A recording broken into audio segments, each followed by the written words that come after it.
প্রত্যেকটা মেয়ের জীবনে দুটো মানুষের গুরুত্বপূর্ণ ভূমিকা রয়েছে। কে বলুন তো? মেয়েটার বাবা, বিয়ের পরে তার স্বামী। কেন বললাম সেটা আমি পরে বলছি। হঠাৎ করে দেখছি ভুতু একটা বড় সাইজের মাছের মাথা নিয়ে এসছে, আর তার সাথে নিয়ে এসছে গোটা একটা রুই মাছ। যদিও কাটিয়ে নিয়ে এসেছিল, মাছের মাথাটা কিন্তু বেশ বড়, দেখুন আমার হাতের সাইজের থেকেও বড়। তো আমি ওকে অনেকদিন আগেই বলেছিলাম, তো বলেছিলাম যে মা যখন আসবে তখন তুমি নিয়ে আসবে, কারণ মা রান্না করে দেবে। আর মায়ের হাতে রান্না খেতে তো কার না ভালো লাগে বলুন? আমি তো ভীষণ মিস করি মায়ের হাতের রান্না। তো আমি বলেছিলাম যে মা যখন আসবে তখন নিয়ে আসবে, আমি বেশ জমিয়ে খাবো। তো যাই হোক, এখন আমি আছি ওয়েট লস জার্নিতে। তো সত্যি কথা বলতে আমি কালকের ভাত খেয়েছি। কালকের হচ্ছে যেহেতু সানডে ছিল, তো আমি ভাত খেয়েছিলাম। আহ, আজ আর সেই সাহসটা আমার হলো না যে ভাত খাই আবার দুটো। আর সত্যি কথা বলতে আমি খাবো না, যেদিন ঠিক করি সেদিন আমি চালটাই নিই না। যদি চাল কোনো কারণে একটু বেশি নিয়ে নিই, তখন না মনটা একটু খুচখুচ খুচখুচ করে যে তুই একটু ভাত খেয়ে নিই।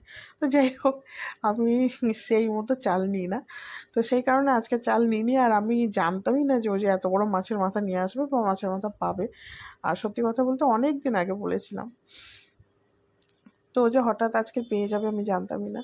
তো সেইভাবেই আমি তো একটু দেখেই তো অবাক হলাম যে এত বড় মাছের মাথা। দেখুন কত বড় মাছের হাঁটা, শুধু মুখটা কত বড়, যেন আমাকেই গিলে খেয়ে নেবে। সত্যি কথা বলতে খুব বড় না হলেও আমার কাছে অনেক বড়।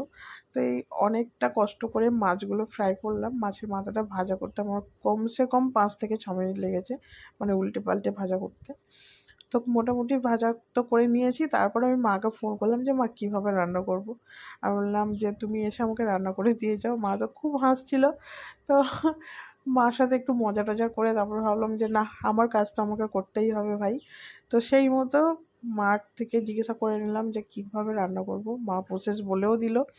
ঠিক সেইভাবে আমি এখন ঝোলটা বেশি দিয়ে, মাছের মাথা আগে দিয়ে তারপর মাছগুলো দিয়ে ফ্রাই করে নেবো।